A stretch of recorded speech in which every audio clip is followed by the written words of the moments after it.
China has knocked the US intelligence and the State Department out of tune over what's believed to be the biggest ever personal data theft by hackers. RT's Marina Portnaya explains.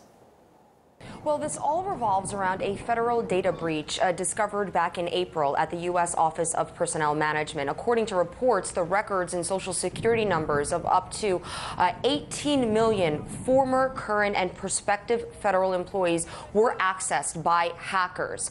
Now, almost immediately, many U.S. pundits and security experts named China as the prime suspect for the cyber intrusion. The waterfall of unconfirmed blame hasn't been taken lightly by Beijing, and that may be why U.S. Secretary of State John Kerry took a much softer approach during his high-level talks with Chinese officials in Washington this week. On Wednesday, Secretary Kerry said the U.S. and China have agreed on working together to complete a code of conduct regarding cyber activities. During 2 days of talks, Kerry said all parties refrained from playing the blame game. It was not a direct kind of confrontational pushback. There was an honest discussion about without accusations, without any finger pointing. Now, whatever damage control Mr. Kerry achieved was compromised within 24 hours by another top U.S. officials. On Thursday, U.S. Director of National Intelligence James Clapper said China is the leading suspect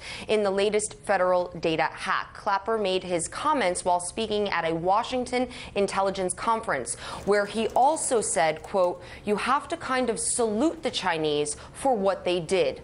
Unquote. Now, this marks the first time that anybody from the Obama administration or top Washington official publicly attributed this breach to Chinese hackers. Beijing has denied any involvement in the incident. Now, while the data breach is still being investigated by the FBI, where Washington stands on this issue is rather confusing, given the mixed messages coming from top U.S. officials. Well, let's discuss all this a bit further with investigative reporter David Lindorff, who joins us now. Thanks very much for talking to us this evening.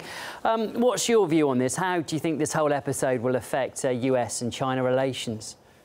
Well, I don't think it'll affect the relations particularly, but I think it's an interesting issue because, first of all, if it's true that China got all that data, from what I've been reading, it would allow them to basically figure out who all the undercover people are that they don't know about already, working overseas for things like USAID, State Department, Defense Department, you know, all these various places. I think supposedly the CIA does a better job of keeping its people out of the database, but you know, it's secret people out of the database.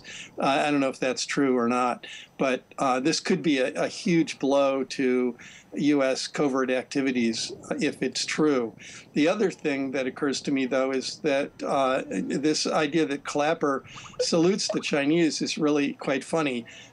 He would love to be able to do that to China. And in terms of a code of conduct, it's ludicrous for the U.S. to even be complaining about what China's done at all, since the U.S. has been, we hear, spying on all its own allies, leaders, other personnel.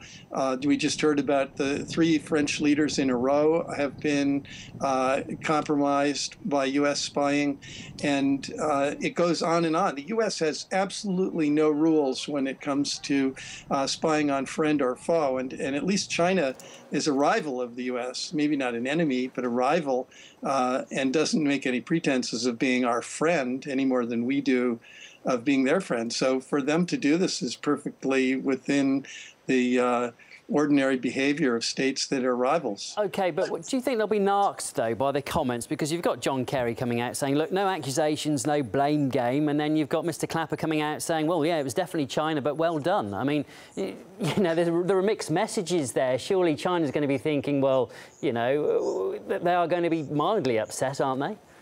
No, because actually they must be laughing because, you know, Clapper is envious. He'd like to be able to do it himself with his extraordinary electronic spying apparatus and his hackers.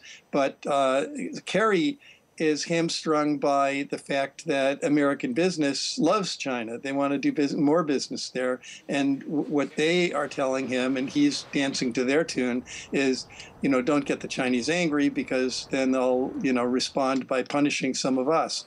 So he's got to back it off and, make nice to the Chinese so that American businesses are happy. Is it actually possible to back up with evidence these sort of accusations? I mean, because as a member of the public, you'll just see lots of facts and figures on the screen. You'll have no idea. I mean, is it possible to actually sort of finger somebody with evidence that stands up? Well, they do it all the time with hackers who are private individuals, tracing out ISPs and find, people have ways of hiding where their real computer is and that kind of thing. But a sophisticated techie working on that can trace these things out and figure out who's doing it. That's how they trace some of these data breaches to places like Romania and have made some arrests. But I think when you're talking about something as sophisticated as China or Russia or the United States, the actual intelligence apparatuses, I think it's very, very difficult, because they have the capability with supercomputers and stuff to do a tremendous amount of hiding of the routes that they take in order to do this kind of hacking. OK, David, we have to leave it there, but interesting to talk to you. That was David Lindorff, an investigative reporter. Thank you. Thanks for having me on.